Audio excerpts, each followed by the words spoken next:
الحمدللہ وکفا وسلام علی عبادہ الذین اصطفیٰ، اما بعد۔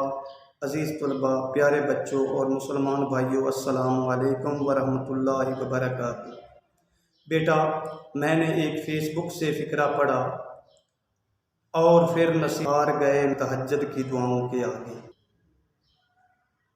بیٹا، اس قسم کے فقرے عقیدے کو کمزور کرنے والے فقرے ہیں۔ تہجد کی نماز میں تو وہ دعائیں بھی منظور ہوتی ہیں جو نہ ہو رہی ہیں، اور اقبال رحمۃ اللہ علیہ فرماتے ہیں، الٹ جاتی ہیں تدبیریں، بدل جاتی ہیں تقدیریں، حقیقت ہے نہیں میرے تخیل کی یہ خلا کی۔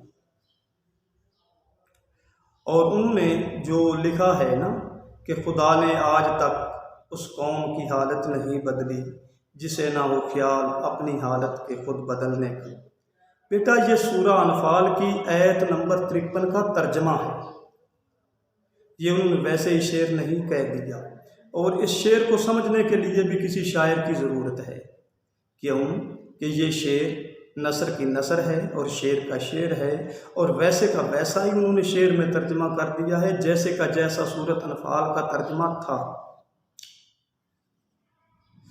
تو اب ایسی چیزیں ہمارے سامنے ہیں، اور پھر آپ ایک مقام پر فرماتے ہیں، عقابی روح جب بیدار ہوتی ہے جوانوں میں، نظر آتی ہے منزل اس کو اپنی آسمانوں میں۔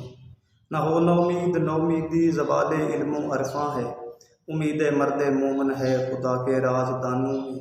نہیں تیرا نشیمن کسر سلطانی کے گنبد پر، تو شاہی ہے بسیرا کر پہاڑوں کی چٹانوں میں۔ اور اس طرز کا ایک شعر مولانا الطاف حسین حالی رحمۃ اللہ علیہ بھی لکھتے ہیں۔ آپ فرماتے ہیں، نہیں کرتے کھیتی میں جو جاں فشانی، نہ ہل جوتتے ہیں نہ دیتے ہیں پانی، پہ جب یاس کرتی ہے دل پہ گرانی، تو کہتے ہیں حق کی یہ نامہربانی۔ نہیں لیتے کچھ کام تدبیر سے، وہ سدا لڑتے رہتے ہیں تقدیر سے۔ اس لیے مفکرین کا کہنا بھی ہے، شعراء کا بھی یہی فتویٰ ہے، اور قرآن پاک کا بھی یہی فیصلہ ہے کہ انسان اپنا مقدر خود بناتا ہے، اور وہ یہی چیزیں ہیں جن کے پیش نظر علامہ اقبال رحمۃ اللہ علیہ فرماتے ہیں کہ نقطہ توحید بیاں میں آ تو سکتا ہے، مگر تیرے دماغ میں بت خانہ ہو تو کیا کہیے۔